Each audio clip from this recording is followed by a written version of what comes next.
Thank you very much for having me today here, Sarah. I really appreciate it, and it's a real privilege. We come together during what are truly extraordinary times. The pace of change in the world, including in our agricultural industry, is real, and I'm sure that all of us can feel it. Take your phone, for example, and how much it has changed. There's probably a few of us where our first phone wasn't an iPhone, right? Or how about perhaps the flip phone, the satellite bag phone, and lest we forget, the rotary phone. We didn't used to think a lot about technology, that it would be mobile, in our hands, that it'd be in the cloud, whatever that means. I'm still trying to figure that out.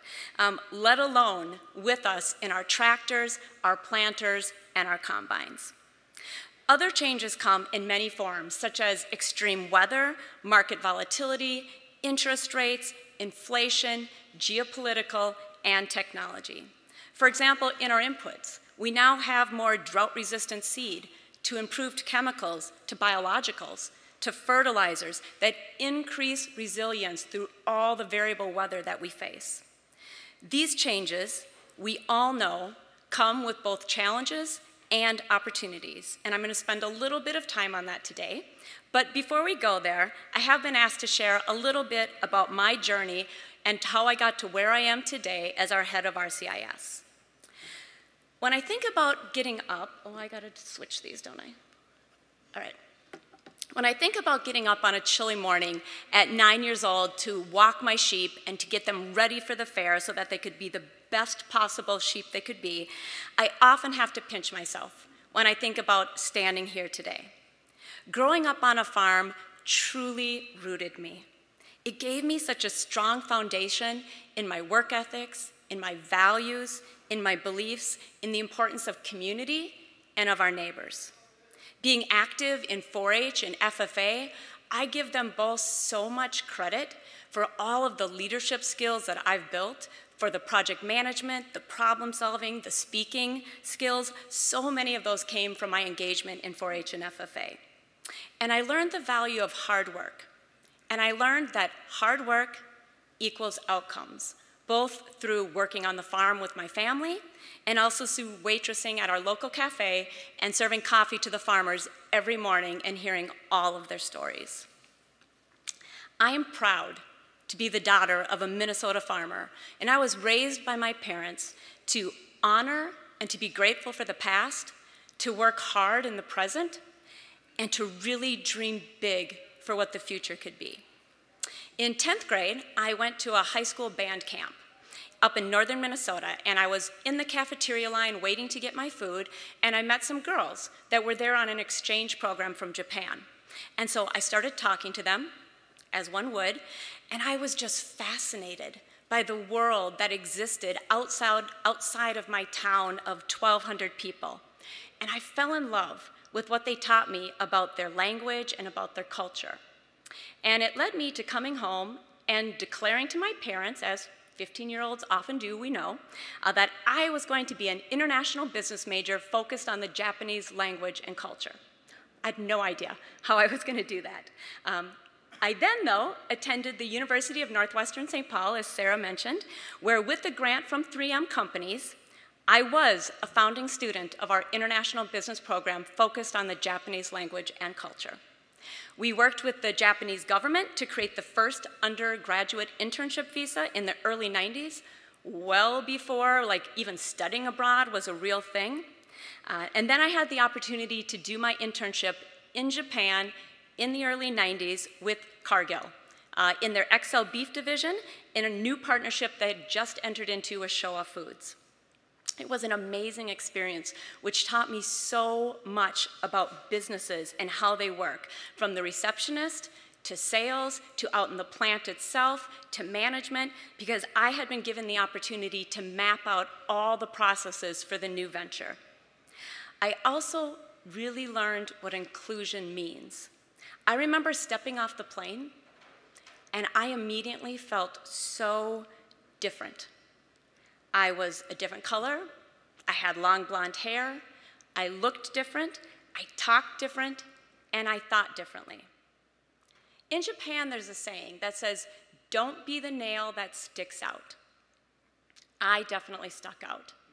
But leaning into that made me stronger. It gave me a chance to develop the empathy and the appreciation for the differences in people and for the differences in those perspectives that I still embrace to this day today. It taught me that diversity is important, but you only truly unlock its potential with inclusion, and that people really need to feel valued and wanted at your table. And I think we really see this now in our own farm communities and in our own businesses. We don't all look the same anymore. We don't all talk the same. We don't think the same. And it's important that we're engaging and involving everyone in the ag industry in order to reach our best potential. After my internship in Japan, I began my career back in Minnesota with KPMG.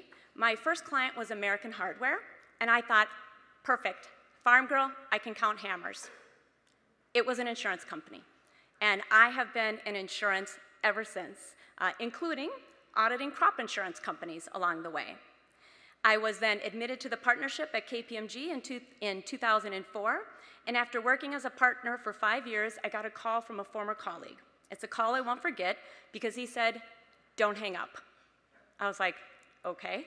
The reason he said don't hang up was because he wanted me to leave KPMG, which I loved, and come join him at his company, which was in Chicago. And he knew he was not getting this farm girl to move to the big city in Chicago. So he said, don't hang up. I can promise you I will get you land. Thank you. I promised you can find land. So I went up, I looked around. We did find a place with a few acres, so that was a compromise in 2009, and I moved to Illinois, where I took the role for Zurich Insurance as our head of planning and performance management in North America. In 2011, I then had the first opportunity to move my family over to Zurich, Switzerland, when my kids were 6 and 8, and I had the chance to lead our finance transformation efforts globally across the business. I then had the huge privilege to come back to the US and to serve as our CFO for our North American business for Zurich. And it was during this time that I had probably one of the greatest moments in my career, and that's when we purchased RCIS. And I had the opportunity to call my dad right as we were announcing it to tell him that we'd bought a crop insurance company. And he was so excited, so proud. And I laugh now. At that time, he said, well, can you just switch from CFO and go lead that crop insurance business? And okay, Dad, it doesn't work that way, but we own the crop insurance business. After 7 years as our CFO for North America, I moved my family again, this time with teenage children, back to Switzerland, where for the last 5 years, I've been leading our mergers and acquisitions globally for Zurich. And at the end of last year, our group CEO came up to me and he said, Dalynn, I want you to lead businesses for Zurich. Will you lead our crop insurance business? I mean, I had to not jump over the table and hug him. So I did what you should do, and I said, I have to think about it. He said, no, I know you love living in Switzerland. You go home and talk to your husband.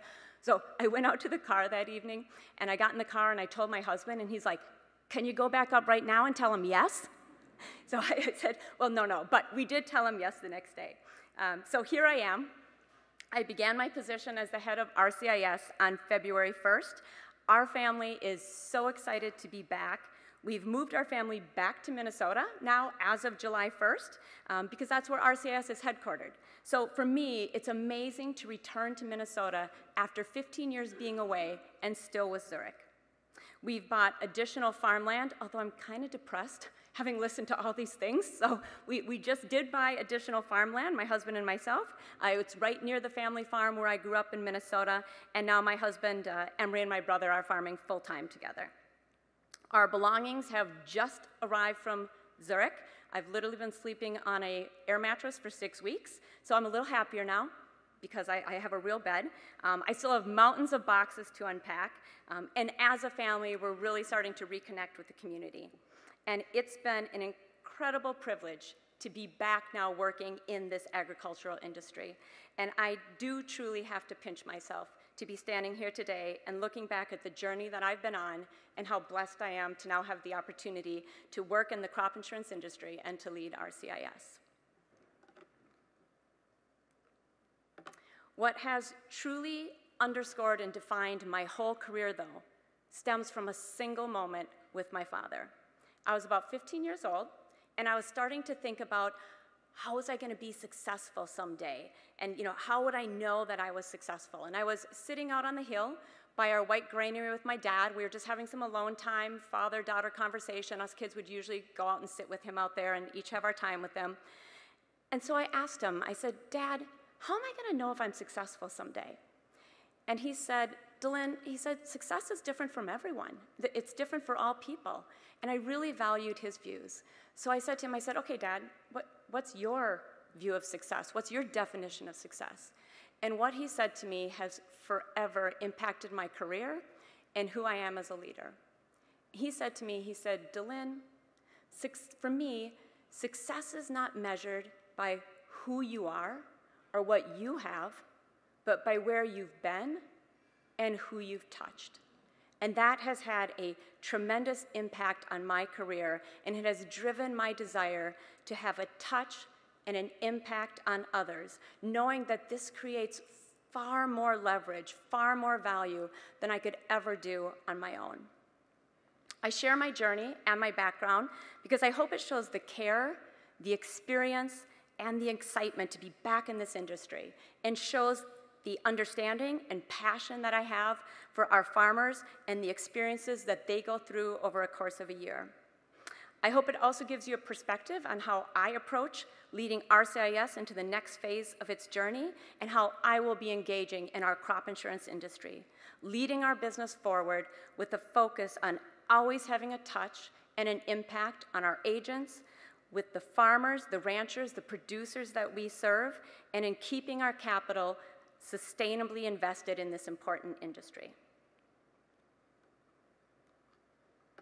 In addition to getting settled and reconnecting with the community, I've been spending time out in the fields, sometimes literally, to ensure that I'm actually listening to what's important, what is needed by our agents in the crop insurance world, what's needed by our farmers to have a real impact, and to provide better service, better education, and better products within crop insurance in the moments that they need them, because it's an incredibly important tool that gives assurance in the difficult times and in the good times, but particularly when we're facing so many challenges around yields and around volatile markets.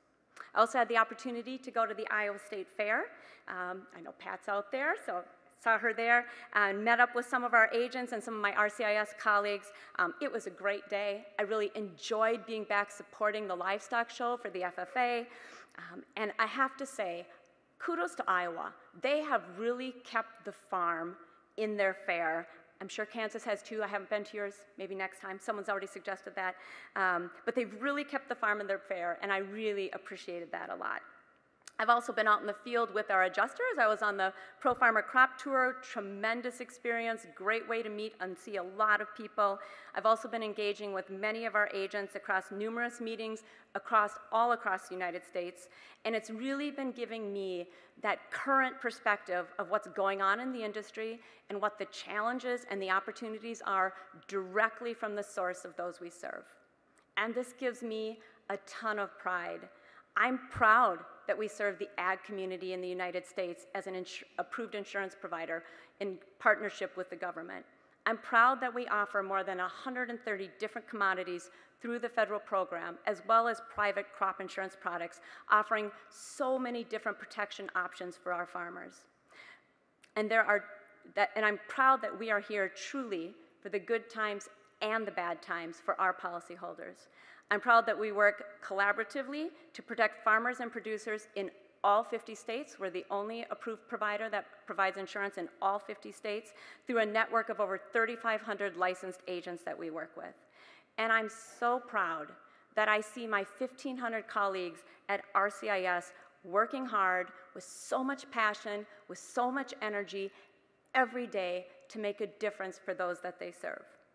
Each one of us here today has an impact, and however you and your companies serve this industry. And it's more important than ever that we all know that we're facing so many challenges. We're continually facing new and evolving risks, and increased complexity in our industry. And I see it personally in the crop insurance especially. And the future is going to depend on how well we deal with those challenges and how we build resilience. So let's take a look at a couple of those challenges. So worldwide disasters in 2023 resulted in an estimated loss of $250 billion, according to a recent report out by Munich Re. In the United States alone, there was 28 weather-related disasters with damages and costs exceeding $1 billion in 2023, according to the National Oceanic and Atmospheric Administration. The severity and the frequency of weather events is clearly a challenge. And as a crop insurer, we know this fact very well. Recent years have seen bookends, right? From extreme drought to now extreme moisture in parts of the country, as well as we see flood, hail, wind, spring freezes, just to name a few. This year in particular, we've seen significant prevented plant and replant in some of our Midwest states, such as Minnesota and Iowa, and then we still see the lingering effects of drought in states like Ohio. Now, my dad would say, weather change isn't new, and it's certainly not a new challenge. Being raised on a farm, I always knew that you needed more than plan A and plan B, that wouldn't be enough. You had to have plan C, D, E, F, right? All of us have learned a ton of agility on the farm because you just never know what's coming your way, particularly with the weather. There have always been weather events, but I would say, and especially from the experience that I have seeing our property casualty business on the Zurich side, that the frequency, the severity, and the costs have certainly seemed more pronounced in the last 10 years than they have in the 20 or 30 years before that. We all know this increase, and the diversity of it is a reality that our farmers and producers are living in real time in the United States every day. Market challenges. So it's been said a couple times today already that the USDA just reported that farm incomes will be down from 2023. However, at the same time, they've also reported that expected record yields will occur across many states and many crops. So that seems a contradiction. But actually we know it's not, because we're all aware of where commodity prices are at. And the fact that corn just closed below $4 for the first time since November of 2020. And the inflation and the costs of our inputs have decreased nowhere close to this same level. Falling commodity prices and high input costs put stress on the family farm income, which puts then stress on our rural communities. It's hard for me to read that family farm incomes are going to be down significantly to a point in 2024 where some will not even hit break even, and we saw that in the pork producer slides earlier. And at the same time, many other industries, their workers have been seeing wage increases since post-COVID. It's especially difficult for me to accept that when I think about the fact that our farmers, our ranchers, our producers are truly the ones who feed, fuel, and clothe our country. Crop values are lower, operating loans are more expensive, with interest rates at the point where they've run up over the last couple of years, which further increase the cost for our farmers. Growers are taking on bigger risks each day as we have increasing corn and soybean yield growth on a per bushel basis year over year, but we have flat or decreasing demand and consumption for our agricultural products. And as has been mentioned before, including that other countries are now more often purchasing their crops elsewhere. Input costs are also significantly higher, such as fertilizer, chemicals, machinery, fuel, labor, seed, and of course interest rates, compared to the commodity price declines. Margins are being squeezed, resulting in the farmers' inability to invest in the future, and rather they're trying to get by year right now, and they're having to dip into equity. Because cash flow has become a real challenge, and a challenge that probably hasn't been experienced for a number of years. And many have said before, you saw last week kind of the outpouring into Washington, D.C. of our producers, bankers, our associations, to just remind them how important the passing of a farm bill is. And that's important not just to the farmers, but to all the ongoing impacts that occur from the farm income, from the farm families, into all of our communities. Additionally, the industry is dealing with aging workforce. Those who own and operate farms are having difficulty finding labor to work on the farm. We heard that this morning. And the labor force concerns, they're just not going to go away. The baby boomers who are running many of the farms today are starting to retire. They're handing over to the next generation, or they're even pulling their land out of productive use. The next generations are smaller, and with birth rates declining, the workforce for the future is shrinking. And as we've heard already, fewer younger people are entering into this industry. There also seems to be a growing disconnect, from my view, especially coming back after being gone for 5 years, between the public and the understanding and the appreciation of agriculture, even understanding how your food gets into the grocery store. And there's a real need for education and the value of agriculture of this country. And I'll talk about the Farm Bill in a moment, but just to give you one example, a quick example of how important that education is.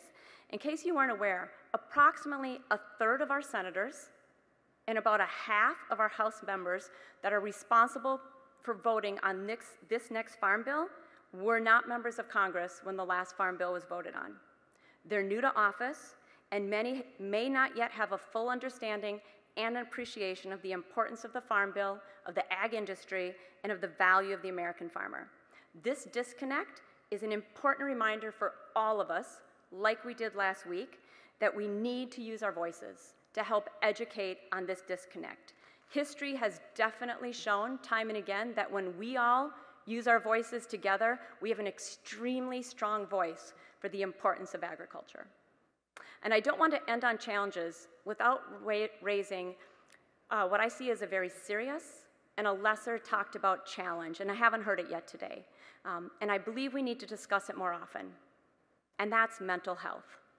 It's been well documented during the farm crisis in the 1980s that the suicide rate among farmers and ranchers increased dramatically. My mom was a public nurse during this time, and she saw all too often these challenges with very little resource for help. Our farmers, ranchers, and producers in the US clearly have challenging and demanding jobs with all that we've just discussed, and this is only going to be amplified by the economic pressures that are rising as farm incomes fall and equity is starting to be dipped into.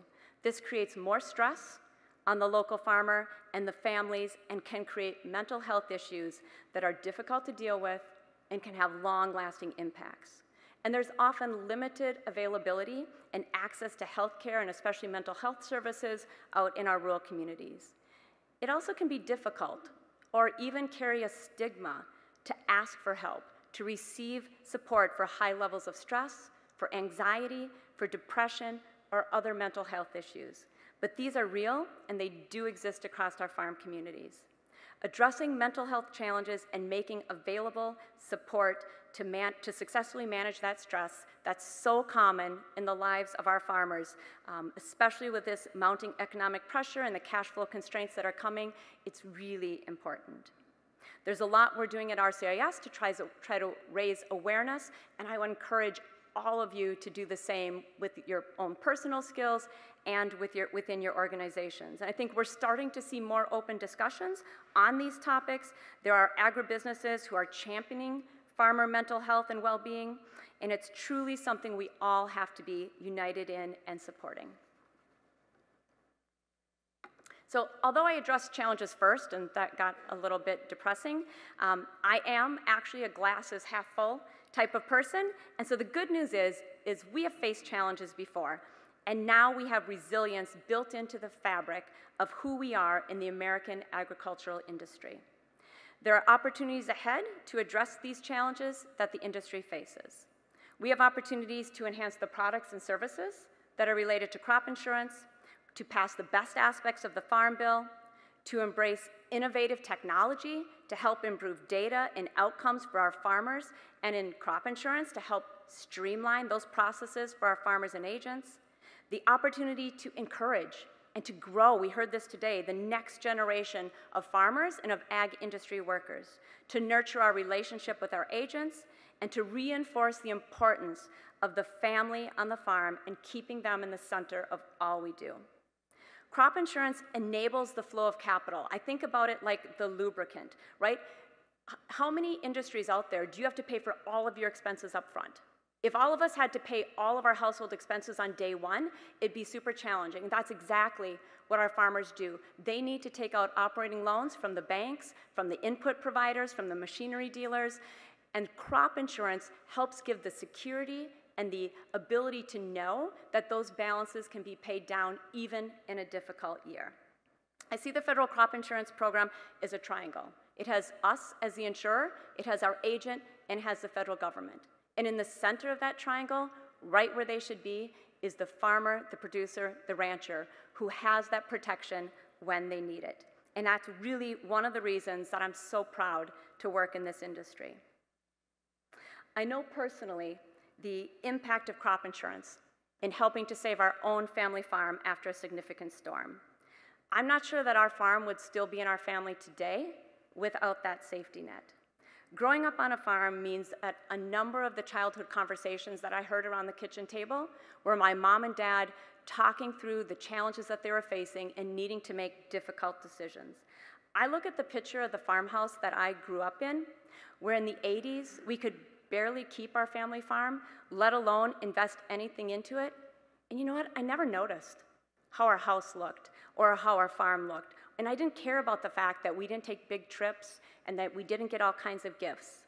We had each other, we had our farm, we had a lot of love given to us, and we had a strong Christian foundation. But I do notice our farm now. And when I see that farm, it brings tears to my eyes to see the testament of building resilience, of sticking together, of cutting back together, of working together, of praying together to have what we do today. I saw my mom work her whole life as a nurse to help support our community and our own family household expenses. I saw how they sacrificed to give us kids experiences that we had in school, in 4-H, FFA, and eventually in college. I saw my father work in many different side sales jobs and eventually saw him go back as an agricultural engineer while still farming to ensure that we could not only make ends meet, but that we could, as we moved into the 90s and into the 2000s, we could set money aside and start investing in the farm that my parents wanted us kids and their grandkids to have someday. As I touched on briefly before, the Farm Bill is a critical opportunity for all of us. Everyone in this room is watching closely the continued negotiations taking place in Washington, and I know we all have the goal, although we heard a lot today, of passing and implementing a new farm bill, we hope still in 2024. At RCIS and at Zurich, we take our responsibility really seriously. We bring the voice of the farmer when myself, Jeff Sands, our head of regulatory affairs for our crop insurance business, when we go to the Hill, we're taking the voice of the farmer, we're taking the voice of the agent, we're taking the voice of the crop insurer, and ensuring that it's understood what's needed so that we can sustainably keep our capital invested in this business. The memories of my dad filling out acreage reports on the back of a napkin, maybe some of you saw that too at the kitchen table. It's definitely a thing of the past, although I'm pretty sure I still see my brother scratch them on the back of an envelope. And I often think, wouldn't that be nice and pretty cool if AI could actually ingest his notes? When I was our CFO in North America, I was passionate, really committed, and instrumental in bringing automation and bringing artificial intelligence into our processes there. And I hope to continue to be able to champion that at RCIS and within the crop insurance industry as a whole. The technology is evolving and changing in the ag industry. There's a lot of investment underway for this industry by many of you out there. And so I'll just make one or two comments on some of the things we're doing at RCIS. We're building out new policy administration, reporting, acreage reporting systems, our claims systems to deliver these on the web, to have them be mobile with capabilities that can be used when you need them, which is not when a farmer or an adjuster or an agent is back at their desk. They need them when they're out in the field and when they're out talking with farmers. We've also developed tools to help our agents in managing their accounting, their functions, their claims, processing, marketing, quoting, all of those things on our point of entry at rcis.com. There is always things all of us can do to keep making our systems better, but we have to keep investing and we have to keep making progress forward. Our agents play such a critical role in explaining the importance of crop insurance, the types of products that are out there, the diversity, the complexity of those are so immense that it's our responsibility to ensure that they have good training, they have tools, they have technology to make that easier so the farmer can truly understand what's the best option for them in this year, at this moment. And by the way, had I selected that in prior years, what would it have done for me? These are important things that we continue to work on to be able to serve our agents. Within our claims team, we're also taking advantage of the use of drones, and we're recently working with Planet Watchers on their satellite imagery in order to help with the investigation of prevented plant claims. I'm going to take a moment and call out, I don't know if Undersecretary Bonnie's still here, but I'm going to make my pitch to the RMA. It is getting more complex, and we would really love for the RMA to continue to partner with us in the use and the support of these types of technologies. We want to continue to partner with them in their ability to test and accept the use of technology in the crop adjusting processes going forward. Why? Not because it's technology and it's cool and it's shiny, but because it helps us get to the farmer faster and it helps us keep the farmer at the center.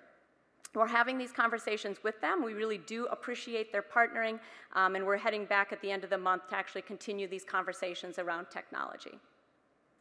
We also have so our policyholders can receive their bills electronically, they can pay online, but most importantly, and please, whether we're your insurer or not in your community, those you know, please encourage them to sign up for direct deposits as the harvest approaches. With interest rates where they're at and loans to be paid off, the faster that we can get that claim payment to the farmer so that he can get his loans in, get them paid off, the better. So please encourage all those around you to get signed up for direct deposit if they don't have that already with their insurers. We also view the role of our agent as key. It's evolving, and it is a real opportunity for us at RCIS. It's more important than ever that we're working with them collaboratively to help them serve the policyholder and make sure that it's a good customer experience. As I said, crop insurance is complex. You're taking so many different options on 130 crops, from specialty products to row crops to wheat, all across to livestock. These are difficult decisions for a farmer who isn't in it every single day to digest, to understand, and so the importance of that agent is incredibly important. That's why we have our voice on the Hill for them as well. Things like putting back in the inflation factor into the commission cap, incredibly important. Our agents haven't had an inflation factor since 2015, and we all know what inflation has done post-COVID. I was also just out in Connecticut talking with a number of our agents around specialty crops about the complexity of the products there and the importance of this topic on the Hill. Finally, there is a huge opportunity, it's been said a couple times today, about the continued engagement of the workforce, including our young people, in keeping them involved in agriculture and looking forward to careers in the industry. We found that 4-H and FFA, just like for me, they grow great skills in our youth coming up and is a great place to recruit and find those that can work for their future in agriculture. At RCIS, we've developed an apprenticeship program where we bring talent into the workplace. They work 3 days a week while they go to school 2 days a week, getting either their 2-year or their 4-year degree, and we pay for their education and we pay for them to work. I cannot tell you how many excited apprentices coming into this industry that I've met at RCIS. And we're currently now looking to expand that beyond underwriting and claims into roles in marketing, into communications, into accounting. Because there's so much opportunity to welcome new people into this industry. Whether they grew up or not in the ag community, it can be a really exciting and a very fulfilling role. So, just recruiting, if any of you know people in your community who are looking for a job that they get paid while they go to school and get their school paid for and they'd like to be in this ag industry, please find me on a break. I can get you information on our apprenticeship program, or certainly there's information online. And finally, growing up on a farm, one of the things that my dad loved was child labor, which is completely acceptable on a farm. As you all know, there is nothing wrong with child labor on a farm. So when the beans would get too tall for the cultivator, and I know now there's a lot of chemicals, and so kids today, as we all know, they just don't have to work as hard as we all did when we were growing up on the farm, right? But when the beans would get too tall for the cultivator, out we would go to walk the beans. We would spend hours out there as a family, heads down, pulling cockleburs, pulling ragweed. And I remember one day in particular, I was working down my row. I looked up, oh my gosh, there's so many weeds to go. I was thinking I wanted to be out with my friends, head back down, I'm working down my row, pull my head up again, and there's my dad. And he's working down the road towards me, pulling the weeds. And when he got to me, he said, Dalynn, just stop for a moment. Stand up. Turn around. Look at the clean fields. Look at those weeds that are withering and drying out in the sun. This is your legacy. This is the future of our family. Look around at your brother. Look around at your sister, your mom. Let's take a moment and celebrate and be thankful for what we have. And we did that, and then as my dad would do, he said, now, turn around, heads down, back to work, we got a lot to do. And so I think that for everyone in this room, I believe that's how we all feel. Heads down, always working, there's always more work to do, but just stop for a moment. Look around, see how far we've come in this industry. Look at the legacy, look at the resilience that's been built in. Look around at your partners that you work with. Look at your colleagues, others in the industry. Look at your own families. Thank them, acknowledge them. Take a moment and celebrate. And be thankful for how far we've come in this industry, for the important work that we do for this country and the future that is ahead. And then, as my dad would say, now turn around, heads down, back to work, because we all got a lot to do in this industry. We have the opportunity to create an environment where farmers, ranchers, and producers are central to the decisions that we often make in this industry on their behalf. So let's embrace the challenges that we all face, the opportunities that we have, and let's build together a resilient ag industry that I believe does have a super bright future. Thank you.